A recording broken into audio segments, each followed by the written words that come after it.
Good morning all of you.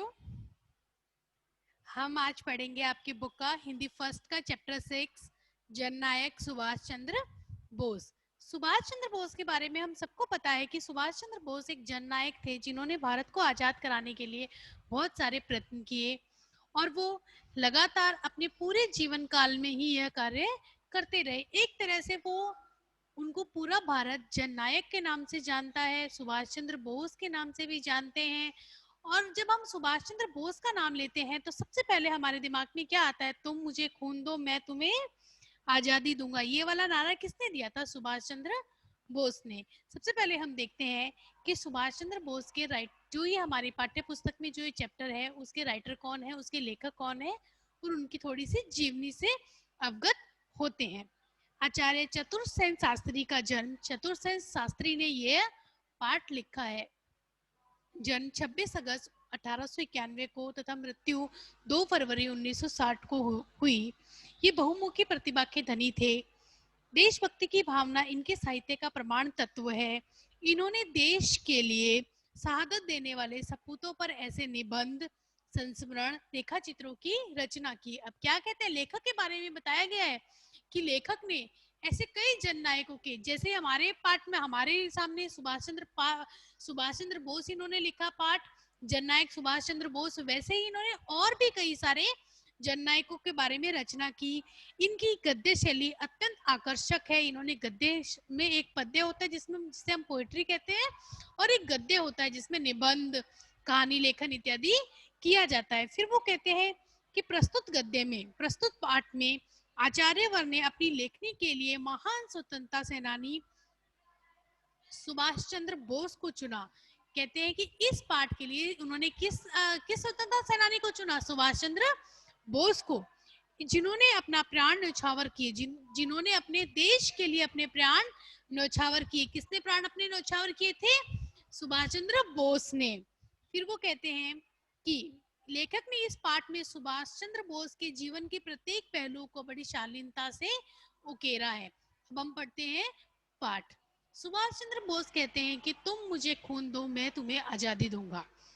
जैसा तुम मुझे खून दो मैं तुम्हें आजादी दूंगा। रंगून पूरे इस पाठ में पूरा चित्र प्रस्तुत किया गया है कि कहाँ का है। जुबली मैदान, एक जुबली हॉल है, एक जगह का नाम है जुबली हॉल। एक जगह थी, वहां पर सभा हो रही थी और सारे लोग बैठे थे। उसमें सुभाष चंद्र बोस कहते हैं कि तुम मुझे खून दो मैं तुम्हें आजादी दूंगा। रंगून का जुबली हॉल था, रह रह कर नारे लग रहे थे। जगह का नाम कहाँ पे? ये जो सभा हो रही थी वो कहाँ हो रही थी? जुबली हॉल में हो रही थी और रह रहकर यानी कि बार बार नारे लग रहे थे। जय हिंद, नेताजी सुभाष चंद्र बोस जिंदाबाद। और देशभक्ति की तरंगों में लहराते हुए नेताजी सुभाष चंद्र बोस सिंह गर्जन कर रहे थे। जुबली हॉल में सारे लोग इकट्ठे हो रखे थे। इकट्ठे वही लोग थे जो देश को आजाद करवाना चाहते थे। कोई जय हिंद के नारे लगा रहा था, कोई सुभाष चंद्र बोस की जय हो इत्यादि नारे लगा रहा था। और इन सबके साथ सिंह गर्जन यानी शेर की सी दहाड़ से, शेर की सी आवाज से कौन गरज रहा था? सुभाष चंद्र बोस। आजादी बलिदान चाहती है। आजादी के लिए आपने बहुत त्याग किए, पर अब प्राणों की आहुति चाहिए। क्या आप अपना सिर काटकर आजादी की देवी की भेंट चढ़ा सकते हैं? यदि चढ़ा सकते हैं तो आगे बढ़े। तुम मुझे खून दो मैं तुम्हें आजादी दूंगा। ये किसका कथन था? ये जुबली हॉल में स्थित सुभाष चंद्र बोस का सिंह गर्जन था। उन्होंने जोर से बोलते हुए कहा कि आज तक तुमने बहुत सारे त्याग किए हैं, आप लेकिन क्या आप लोग सारे क्या कर सकते हो? आप लोग क्या मुझे अपना सर काट कर देवी को चढ़ा सकते हो? कौन सी देवी को? आजादी की देवी को। कहने का क्या तात्पर्य है? कहने का तात्पर्य है कि सुभाष चंद्र बोस कहते हैं कि आपने बहुत सारे त्याग किए होंगे, लेकिन आज आपको एक ये त्याग करना है कि यदि आपको देश को स्वतंत्र कराने के लिए आपका सर भी काटा जाए, अर्थात कि आपकी जान भी मांगी जाए, आपको मृत्यु प्राप्त हो, तो भी यदि आप हाँ बोलते हो तो आप मुझे अपना खून दो मैं तुम्हें आजादी दूंगा। सुबह आजादी के इस परवाने के लिए यह कोई नई बात नहीं थी। जीवन के प्रभात में ही इसने आजादी की मांग की थी और साधारण जीव की भांति जीवन की चक्की में पिसने से इनकार किया था। सुभाष का जन्म कटक निवासी बंगाली परिवार में 1897 को हुआ था। 1897 में सुभाष चंद्र बोस का जन्म हुआ था और एक बंगाली परिवार में था। वो बंगाली परिवार से पैदा हुए थे और कटक में उनका जन्म हुआ।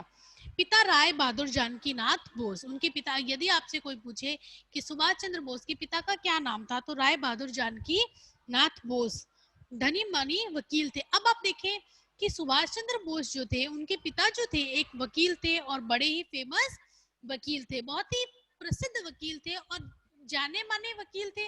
उनके पास खूब पैसा था, पैसे की कोई कमी नहीं थी उनके पिता के पास। जो जानकीनाथ बोस थे वो ये चाहते थे कि जो सुभाष चंद्र बोस है वो अच्छा पढ़ लिख ले, विदेश में जाकर पढ़ाई करे और यहाँ पर आकर कोई भी सरकारी पद हासिल कर ले।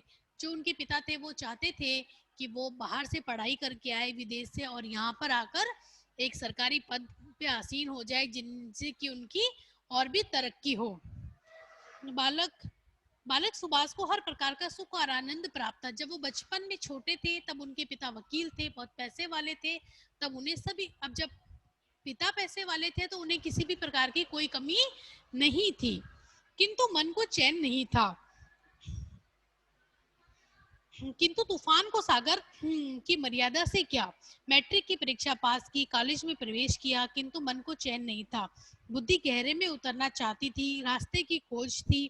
16 वर्ष की अवस्था में ही वो, उन्होंने क्या किया था, अपना घर छोड़ दिया था। पहले वो वृंदावन गए, तब उन्होंने देखा कि वहां पर सिर्फ कृष्ण है, लोग कृष्ण को मान रहे हैं। उसके बाद वो हिमालय भी गए, वहां पर भी उन्होंने कई साधुओं से भेंट की, लेकिन उन्हें उन्हें वहां पर भी वो जो उन्हें चाहिए था, उन्हें क्या चाहिए था, उन्हें ऐसे लोग चाहिए थे जो भारत को आजाद कराने की ओर अग्रसर हो। लेकिन वृंदावन गए, हिमालय गए वो, और कुरुक्षेत्र भी गए, लेकिन वहां पर उन्हें ऐसा कुछ भी नहीं मिला। लेकिन सुभाष चंद्र बोस को वो सभी एक प्रकार का ढोंग लगा। कलकत्ता के प्रेसिडेंसी कॉलेज में पढ़ने लगे। एक अंग्रेज प्रोफेसर थे सुभाष। अब फिर दूसरा वाक्य आता है कि सुभाष चंद्र बोस प्रेसिडेंसी कॉलेज में पढ़ने लगे, वो कुरुक्षेत्र में गए। आप बुक में पढ़ेंगे तब देखेंगे कि वो कुरुक्षेत्र गए, वो हिमालय गए, वो वृंदावन गए, उन्हें वहां कुछ भी नहीं मिला। उन्हें वहां पर ऐसा लगा कि सब कुछ ढोंग है। जो उन्हें चाहिए था, उन्हें क्या चाहिए था, ऐसी आजादी से लड़ने वाले लोग चाहिए थे। वो वापस आ गए और वापस आके अपने घर में रहने लगे और प्रेसिडेंसी कॉलेज में पढ़ने लगे। अब वहां पर एक ऐसे प्रोफेसर थे जो कि अंग्रेज थे। सुभाष चंद्र बोस उनका बहुत आदर करते थे। आदर इसलिए करते थे क्योंकि वो उनके प्रोफेसर थे, उनके गुरु थे। उन्होंने अंग्रेज होने के बावजूद भी कभी भी सुभाष चंद्र बोस ने उनकी अवहेलना नहीं की या उनका अनादर नहीं किया। लेकिन एक बार एक सभा हो रही थी और उस प्रोफेसर ने जब उन्होंने बोलना शुरू किया तो बोलते बोलते वो भारत माता के बारे में कुछ बोलने लगे और उन्होंने कुछ गलत बोल दिया, जो कि सुभाष चंद्र बोस को बिल्कुल भी पसंद नहीं आया। सुभाष चंद्र बोस को ये बात बिल्कुल नागवार गुजरी कि उनकी भारत माता के बारे में कोई व्यक्ति कुछ भी बोले। कलकत्ता के प्रेसिडेंसी कॉलेज में पढ़ने लगे। एक अंग्रेज प्रोफेसर थे। सुभाष स्वतः ही उनका आदर करते थे, किंतु एक दिन भारतवासियों की चर्चा करते करते वो निंदा करने लगे। भारतवासी यानी कि भारतीयों की वो निंदा करने लगे, बुराई करने लगे। यह चीज सुभाष चंद्र बोस को बिल्कुल भी पसंद नहीं आई। उन्हें निजी अपमान यानी खुद का, भारतवासियों का अपमान उन्हें कैसा लगा, उन्हें खुद का अपमान महसूस हुआ। फिर उन्होंने जब उन्हें टोकना चाहा तो अंग्रेज प्रोफेसर ने वापस उन्हें कुछ बोला, तब उन्होंने उनसे हाथापाई की नौबत आ गई और उन्हें कॉलेज से निकाल दिया गया। ऐसे थे हमारे सुभाष चंद्र बोस। बीए पास करने के उपरांत मन का पंछी फिर मुक्त उड़ान के लिए लालायित हो उठा, किंतु पिता का स्वप्न कुछ और था। उन्होंने बीए तक की पढ़ाई कर ली, लेकिन वो बीए के बाद कुछ और करना चाहते थे, कुछ और यानी कि भारत देश के लिए कुछ करना चाहते थे। लेकिन जो उनके पिता थे वो कुछ और ही सोच रहे थे। उनके पिता चाहते थे, मैंने जैसे आपको पहले बताया कि उनके पिता चाहते थे कि वो विदेश में जाकर पढ़ाई करे, लेकिन जब कुछ और सुभाष चंद्र बोस को नहीं मिला तो उन्हें विदेश जाने का एक अवसर मिल रहा था। इसीलिए उन्होंने ये सोचा कि यदि मैं विदेश जाता हूँ तो मुझे विदेश में घूमने का भी अवसर मिल जाएगा।